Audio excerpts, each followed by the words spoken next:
What? Nanlalaki ang mata ni Clara na nakatingin kay Hadriana. Nandito sila ngayon sa may kantin dahil lunch break. Naikwento niya kasi rito ang nangyari sa kanyang dating trabaho. Hinaan mo nga yung boses mo, agaw pansin lang. Bulong niya rito habang ginagala ang tingin. Kaya naman pala nagtataka ako at ang bilis mong pumayag. Tapos okay ka lang na mag-start ka na. Yun pala wala ka ng work. Kung hindi pa kita tinawagan, wala kang balak ipaalam sa akin. Ano klase kang beshi? Pinalungkot pa nito ang boses na tila aping-api. Nabaling tuloy ang tingin niya rito at pinagmasdan nito. Umakto pa itong maiiyak. Ito ba talaga nagagawa ng pagbubuntis? Nasisiraan ng bait? Kung ganun, ayoko na mabuntis. Joke lang. Matino pa ako, beshi, kaya tigilan mo yung iniisip mo. Nakakapagtampo ka naman talaga eh. Muli nitong hirit. Napailing na lang siya. She knows her well. Uminom muna siya ng tubig bago ito hinarap. Sorry na, beshi. Masyado kasi mabilis ang pangyayari.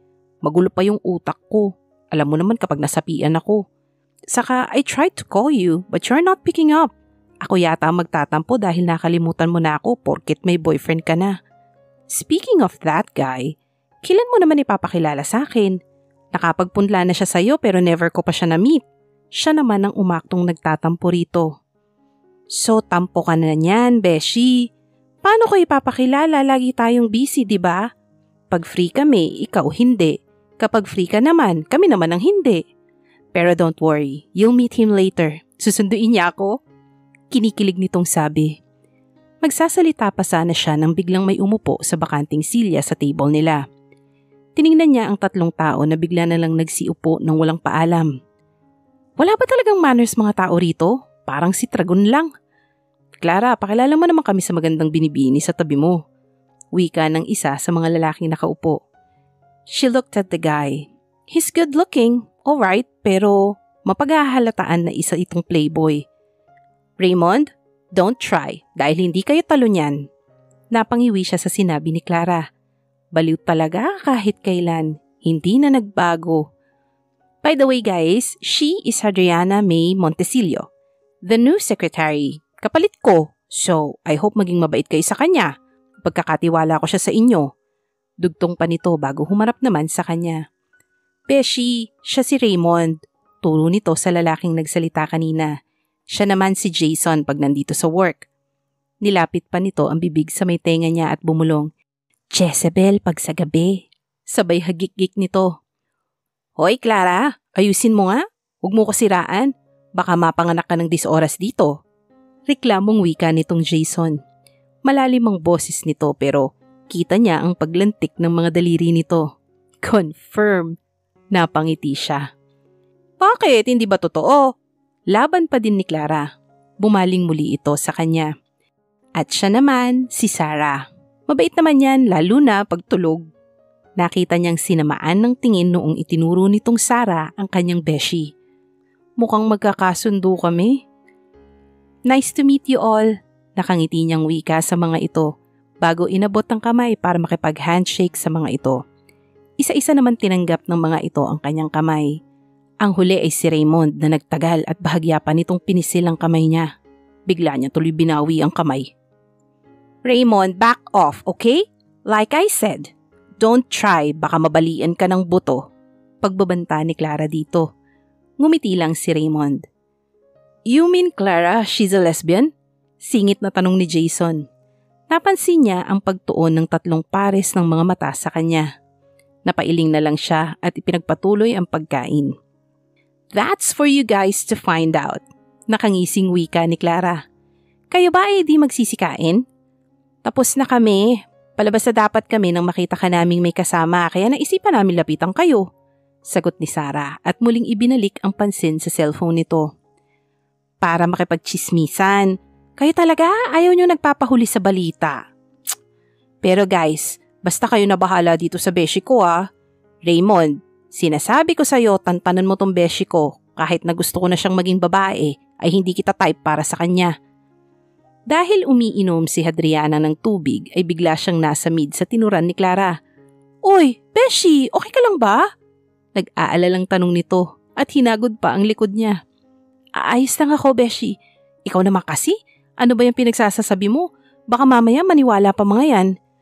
Tinaasan niya ito ng isang kilay. Problema na nila yun kung maniniwala sila, no? So, ibig sabihin walang chance na magkaroon sila ng future ni boss?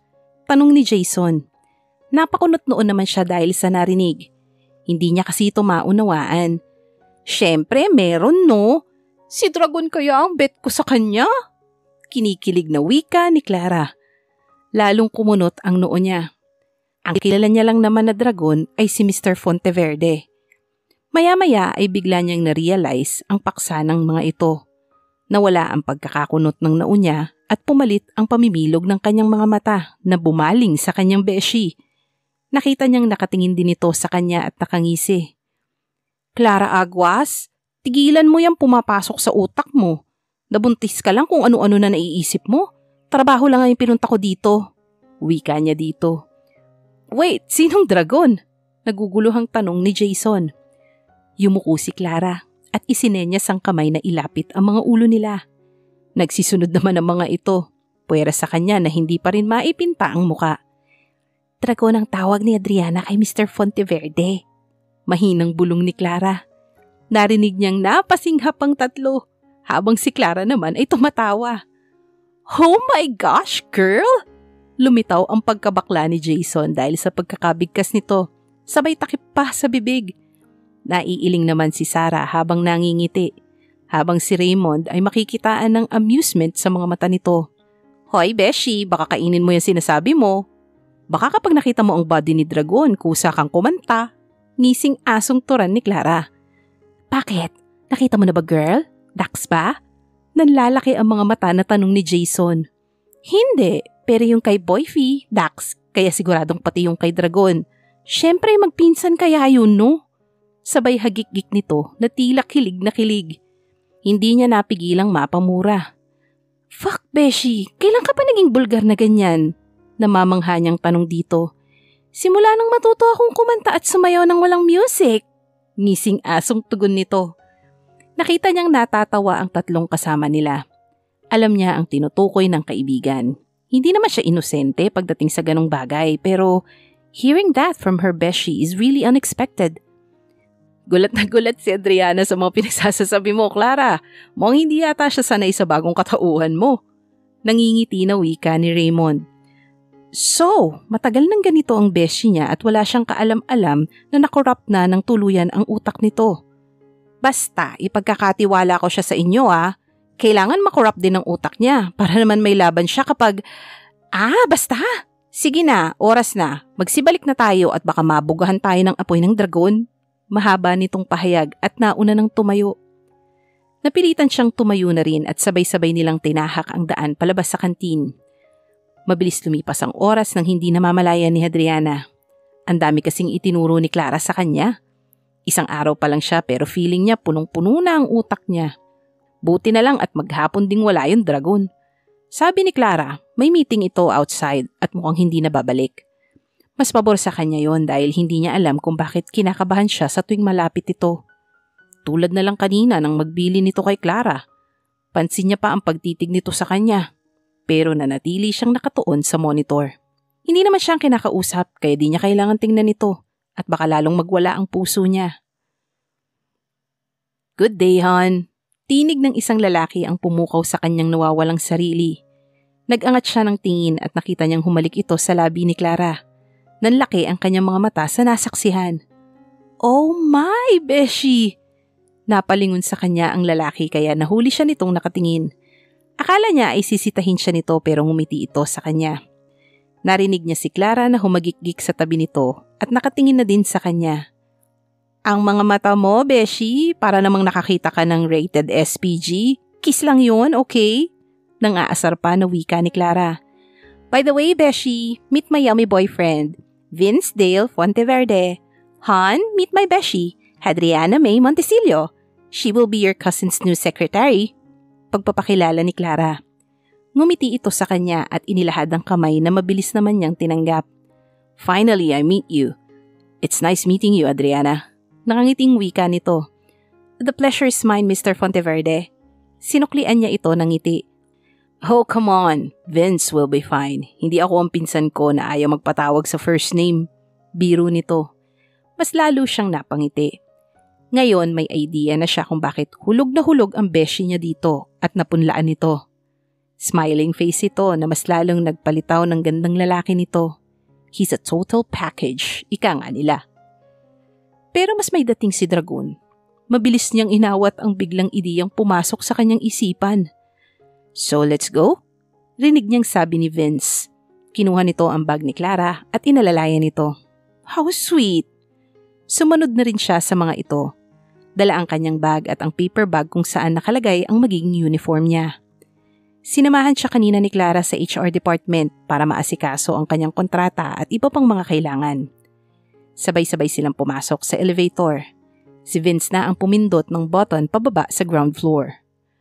Sumabay ka na sa amin, idadaan ka na namin sa bahay mo, Adriana. Pag-aalok ni Vince sa kanya. No thanks, Sir Vince. I have my service. Pagtanggi niya sa alok nito. Beshi, join us for dinner. Baka kasi maging busy ka lalo niyan, mas lalo tayo mawawala ng oras magkita. Saka para may share ko pa sa'yo yung ibang dapat mo pang malaman. Singit ni Clara. Nilingon niya ito at binigyan ng tingin na nagsasabing hindi mo pa naituro lahat. Nakatingin din ito sa kanya na may ngiting nakakaloko sa labi na parang nagpapahiwatig na marami pa siyang dapat malaman. Yang tinginan niyong yan nakakatakot ah, sabi ni Vince habang palipat-lipat ang tingin nito sa kanilang dalawa ni Clara. Nasa gitna kasi ito nila. Sabay silang natawa dahil sa pahayag nito. That's one of the good thing for having a beshi. Kaya kaya nilang mag-usap gamit lang ang mga mata. Sige na, beshi, sama ka na sa amin. Muling pangungumbinsi ni Clara sa kanya at ngumuso pa ito. Isip bata pa rin? Oo na, kundi ka lang buntis eh. Total, mukha ngang magiging busy ako. Pinagdiinan niya talaga ang salitang busy. Para naman bata itong pumalakpak. Nakita niyang ngumiti si Vince habang nakatingin kay Clara. Kita niya ang kislap sa mga mata nito. He really loves her, beshi. Convoy na lang tayo, Sir Vince. Dala ko kasi si Sky eh. Bago pa man ito makasagot ay bumukas na ang elevator. Saan ba tayo magde-dinner para doon na lang tayo magkita? Muli niyang tanong habang naglalakad na sila palabas ng building. Beshi, doon sa favorite natin. Si Clara ang sumagot. Sino si Sky? Nakakunot noong tanong ni Vince habang nakaalalay pa rin ito sa paglalakad kay Clara. Pagkalabas nila sa building ay huminto siya at humarap sa mga ito na nakahinto na rin. Magkaiba kasi yung way natin, doon ako sa mga motor. Sabay turo niya ng hinlalaki sa gawi kung saan nakapark ang mga motor. At si Sky ay pangalan ng aking motor. Anya sa mga ito. Nakita niya ang paglaki ng mga mata ni Vince na tila di makapaniwala sa sinabi niya. You're driving a motorbike? Hindi nito napigilang bulalas. Nagtataka naman siyang tiningnan nito. Wow! That's amazing! Can I see it? Namimilog pa din ang mga mata nitong wika. Han, later sa restaurant na lang, okay? Basta motor talaga, hindi mo palalagpasin. Singit ni Clara sa kanila. Gutom na kami ni baby. Oh, so sorry, Han. Apologetic nitong wika. Bumaling muli ito sa kanya. Let's meet at the restaurant. Tinanguan niya lang ang mga ito at naglakad na rin patungo kay Sky. Napapailing na lang si Adriana pagkakita sa gate nila na nakabukas na. Diretso niyang ipinasok ang kanyang motor sa garahe at ipinark ito ng maayos. Inalis niya ang kanyang helmet at bumaba na kay Sky. Ako na, pumasok ka na sa loob. Awat sa kanya ni Mickey nang tangkain niyang kunin ang cover ni Sky. Napalingon siya rito, nakita niya ang seryosong mukha nito. Napakunot siya ng noo pero nilagpasan lamang siya ng kapatid.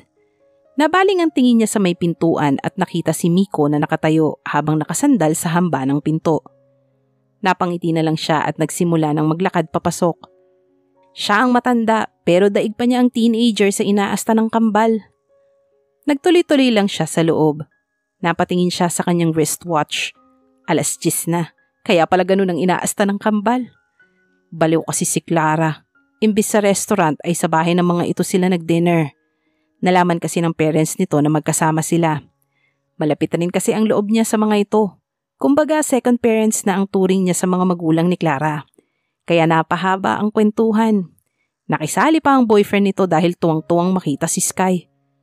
Nalaman niya na isa ito sa mga hilig ni Vince at kuya nito, pero pinagbawalan ng mga magulang dahil na-aksidente ang kuya nito na muntik ng ikamatay. Interview until 10 p.m. Rinig niyang wika ni Miko na may bahid ng pagdududa sa boses nito. Naudlot tuloy ang pagbabalik tanaw niya. Inilapag niya ang mga dala sa may center table sa living room at umupo sa sofa. Nakaharap na siya ngayon sa kambal na parehong nakapamewang at matiim na nakatitig sa kanya. Hays! Ako ate ha? After the interview, diretso na rin ako ng first day. Saka di ba tumawag ako sa'yo, Miko? Sabi ko magkasama kami ni Clara kaya eto, ginabi. Walang gana niyang paliwanag. Isinandal niya ang likuran sa may sandalan ng sofa at pumikit. She felt so drained. Ramdam niya rin ang dalawang pares ng mga matang nakatitig sa kanya. Napangiti na lang siya. Super protective kasi ng mga ito sa kanya. Lalo na sa ilang beses na muntik nang may mangyaring masama sa kanya. Kahit naman alam ng mga ito na kaya niyang ipagtanggol ang sarili. Wow! At kailan pa nangyari na after ng interview ay first day na agad? How about your requirements? Nagdududa pa rin na tanong ni Miko. Saka kung first day ka na, bakit nakipagkita ka pa rin kay Ate Clara? Look at yourself, you look so tired. Don't make us worry, ate. Nag-aalalang boses ni Mickey. Napangiti muli siya, kaya mahal na mahal niya ang mga ito. Umayos siya ng upo at tumingin sa kambal. Isinenyas niya ang isang kamay na tumabi sa kanya. Mabilis naman lumapit at umupo sa magkabilang gilid niya ang kambal. Ang sakit ng mga paa at balikat ko, anya habang pinalungkot pa ang boses at muka. Sabay pang tugon ng kambal. Pagkatapos pumuesto si Miko sa likod niya, habang si Mickey naman ay sa may paan niya, sinimulan na siyang masahihin ng mga ito. Mas lalong lumapad ang ngiti niya. Hindi talaga siya matitiis ng kambal. Kahit naman siya, never niyang matitiis ang mga ito.